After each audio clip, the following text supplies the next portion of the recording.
You've heard the compliment that made your chest tighten instead of warm.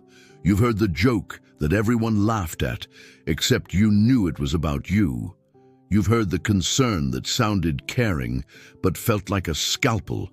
You've heard the phrase, "I'm just being honest," right before someone carved into your confidence with surgical precision.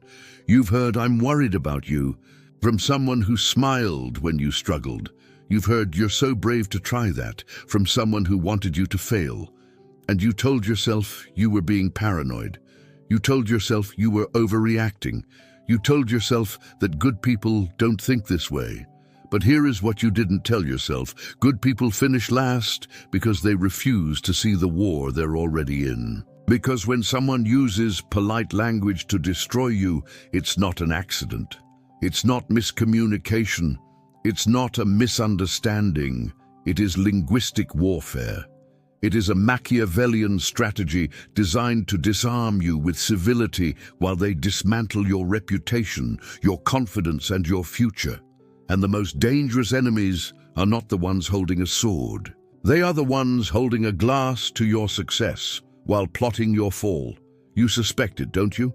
The friend who always finds the flaw in your plan. The family member who supports you but somehow drains your energy every time you speak. The colleague who praises you in public and questions your competence in private. The partner who says, "I love you," but makes you feel small. You've been scanning for the obvious attack, the raised voice, the insult, the confrontation, but you've been missing the real weapon, the smile with a blade inside it, the hug with a hand on your back, checking for where to place the knife.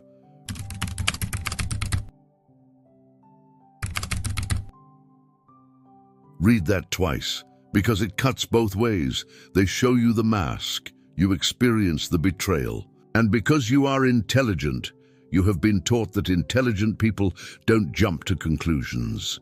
Intelligent people give others the benefit of the doubt. Intelligent people assume positive intent.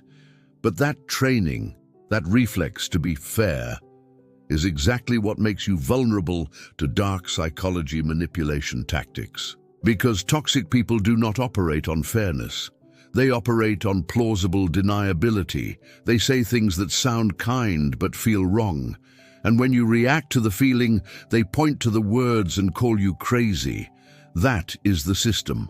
The system needs you to trust language at face value. The system needs you to ignore your gut. The system needs you to believe that nice people can't be predators. But Machiavelli knew niceness is the preferred disguise of the saboteur. So today, you are going to learn the forbidden question nobody wants you to ask. Why do the people closest to you secretly hope you fail? Not all of them, but some. And you're about to learn how to identify them through 6 laws of verbal betrayal, 6 linguistic patterns that reveal hidden enemies in your circle. You're going to learn to read intentions instantly. You're going to learn how to detect signs someone secretly hates you before they strike. You're going to become a psychological profiler. And by the end, you will know the exact 3 words that mean run. Not because I want you to be paranoid, but because I want you to be undeceivable. Because the 3rd phrase, the one we'll cover in section 6, is something your own family might be saying to you right now. And if you miss it, you are leaving your back exposed to the knife. If these ideas resonate with you, hit that subscribe button for more top-tier content. Also, drop a "they are lying" in the comments so I know you're ready. Let's dive in. First law, the compliment that stings. You need to understand something that will make you feel both validated and furious. Most people who undermine you do not do it with insults. They do it with compliments that contain a frame. A frame is a narrative boundary. It tells you who you are, what you're allowed to be, and where your ceiling is. And when someone compliments you inside a limiting frame, they are not celebrating you. They are containing you. Listen to the difference. "You're so smart" versus "you're so smart for someone without a degree." "You're talented" versus "you're talented, but this industry is tough." "I'm proud of you" versus "I'm proud of you for trying." The second version in each pair is a passive undermining. It sounds supportive. It feels like poison. And here is why it works as a manipulation tactic. Your brain hears the compliment first. You feel a dopamine micro hit. You want to accept it. You want to say thank you. But your gut, your emotional intelligence, detects the second half, the caveat, the ceiling, the implication that you are surprising them by being competent, which means they expected you to be incompetent. So you're left in cognitive dissonance. You can't fully enjoy the compliment. You can't fully reject it without seeming defensive. And that is exactly the goal. Because passive undermining is not designed to destroy you in one hit. It is designed to train you. Train you to accept lower status. Train you to doubt yourself. Train you to shrink preemptively so they don't have to push you down. You do it yourself. Now ask the Machiavellian question. What do they gain if you stay small? If you're small, your success doesn't threaten theirs.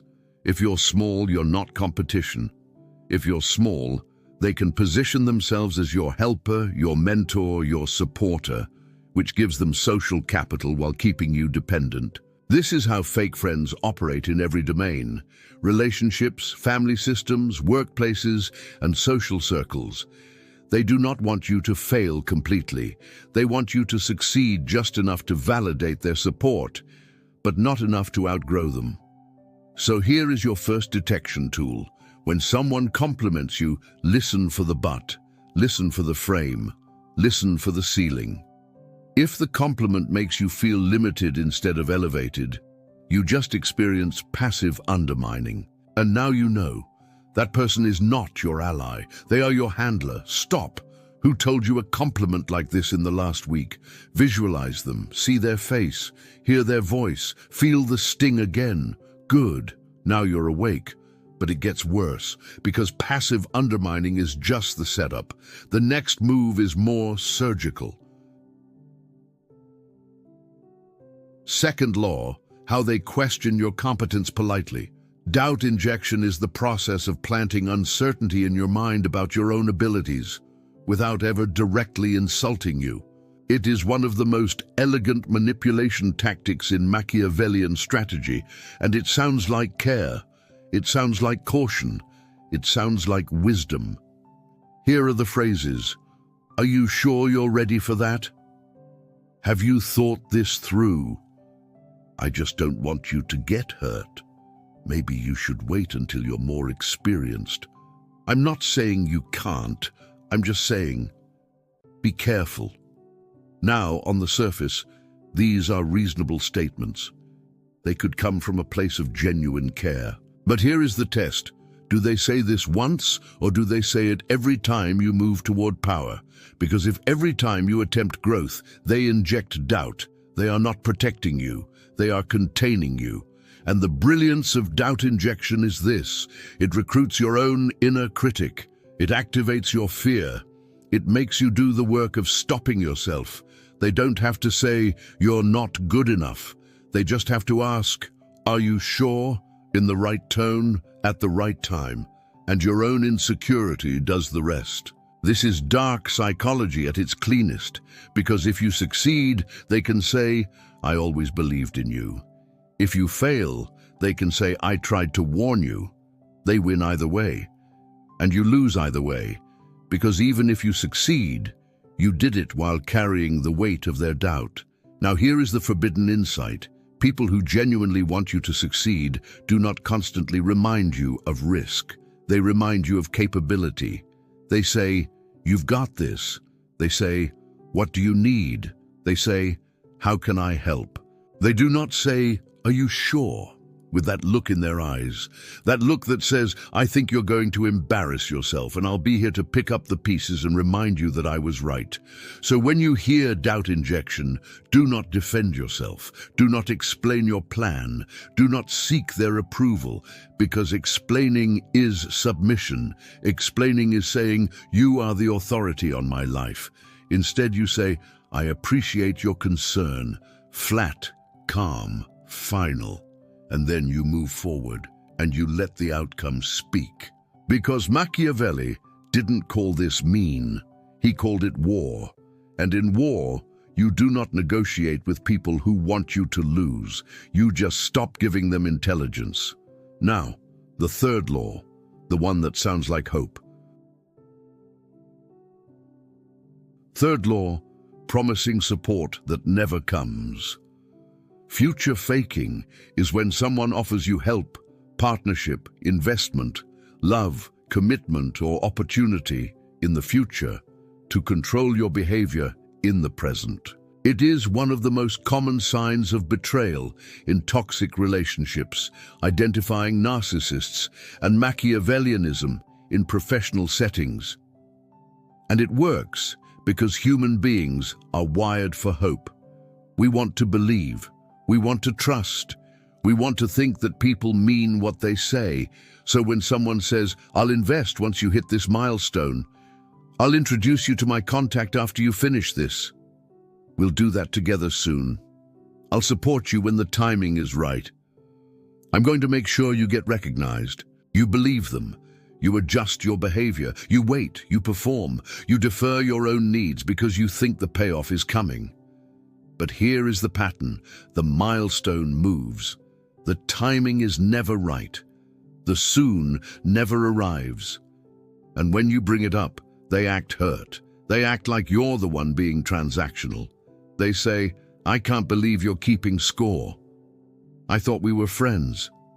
Wow, I didn't realize you only valued me for what I could do for you." And just like that, you become the bad guy for expecting them to keep their word. This is victim reversal, and we'll get to that in a moment. But first, understand the function of future faking. It keeps you hoping. It keeps you trying. It keeps you loyal. It keeps you from seeking support elsewhere because you think you already have it lined up. And it costs them nothing, because a promise about the future is free. It's just air. It's just words. And the longer you wait, the more invested you become in the illusion. This is how people trap you in toxic relationships without chains. This is how managers keep employees working for future promotions that never come. This is how fake friends keep you orbiting them, always hoping, never receiving. Now here is your filter. If someone offers you something in the future, watch what they do in the present. Do they show up now? Do they offer small acts of support now? Do they invest time, energy, or resources now? Or do they only offer grand promises later? Because people who genuinely intend to support you don't just talk about it. They demonstrate it in micro-actions. They text back. They make the introduction. They show up to your event. They share your work. They give you feedback. They do the small things that cost them almost nothing but mean everything. But future fakers, they give you only words. And words, Machiavelli knew, are the cheapest currency in the kingdom. So here is the Machiavellian response to future faking. You say, "That sounds great. Let's start small. What can we do this week?" And you watch them squirm. You watch them backpedal. You watch them suddenly get busy. And then you know. And you withdraw. Not emotionally, not dramatically. You just stop counting on them. You stop adjusting your life around their promises. You stop waiting. And you let them fade into the irrelevant background where all liars eventually go. But if you think future faking is brutal, wait until you see what comes next, because the fourth law is where they take your pain and make it your fault. Fourth law, how they blame you for their attacks. This is the move that makes you feel insane. This is the move that makes you question your own memory. This is the move that makes you apologize for being hurt. Victim reversal is when someone harms you and then positions themselves as the victim of your reaction. And it is one of the most devastating manipulation tactics in dark psychology. Here is how it works. They insult you. You express hurt. They say, "I can't believe you're making me feel bad for being honest. You're too sensitive. I was just joking. Why are you attacking me?" Now I feel like I have to walk on eggshells around you. And just like that, the script flips. You went from being the person who was harmed to being the person who is harming them by having feelings. You went from being the victim to being the aggressor. And now you're apologizing. You're soothing them. You're managing their emotions. You're trying to prove you're not too sensitive or too emotional or too much. And they just got away with it. Again, this is how emotional abuse works in relationships. This is how toxic people maintain control in workplaces. This is how fake friends gaslight you into accepting mistreatment. And it works because you are intelligent. You are empathetic. You are capable of self-reflection. So when they suggest that maybe you're the problem, you actually consider it. You think, maybe I am too sensitive. Maybe I am overreacting. Maybe I should be more understanding. And that openness, that willingness to self-examine is exactly what they exploit. Because they do not have that openness. They do not self-examine. They do not consider that maybe they were wrong. They just reverse the roles and let you drown in self-doubt. Now here is the Machiavellian truth. Victim reversal only works if you accept the role. So when someone tries to make you the villain for having boundaries, you do not argue, you do not defend, you do not explain. You say, I'm not responsible for how you feel about my boundaries. Or you say nothing at all, because the moment you engage, you're back in the game. And the only way to win is not to play. This is psychological warfare. This is how to read people who are hunting you with kindness. This is how you detect the signs someone secretly hates you, even when they smile. Because if they consistently make you feel guilty for their behavior, they are not confused. They are strategic. And strategy without conscience is what Machiavelli called principality. Now we go deeper. Because the fifth law is the one that feels like intimacy, but it's actually infiltration. Fifth law, getting you to lower your shield. False vulnerability is when someone shares a secret, a wound or a confession, not to connect but to extract. It is the Trojan horse of manipulation tactics. It looks like trust, it feels like bonding, but it is actually reconnaissance. Here is the structure. They tell you something personal. You feel honored, you feel chosen, you feel close. And then, because reciprocity is a human instinct, you share something personal back. You tell them your fear. You tell them your wound. You tell them your plan. You tell them the thing you haven't told anyone else, and they listen. They nod. They say, thank you for trusting me. And you think, finally, someone who gets it. But here is what happens next. Days later, weeks later, months later, they use it. They twist it, they tell others. They weaponize your vulnerability in an argument. They position your wound as evidence of your weakness. They use your secret to undermine you socially. Or worse, they just disappear because they never wanted intimacy. They wanted information. This is how narcissists operate.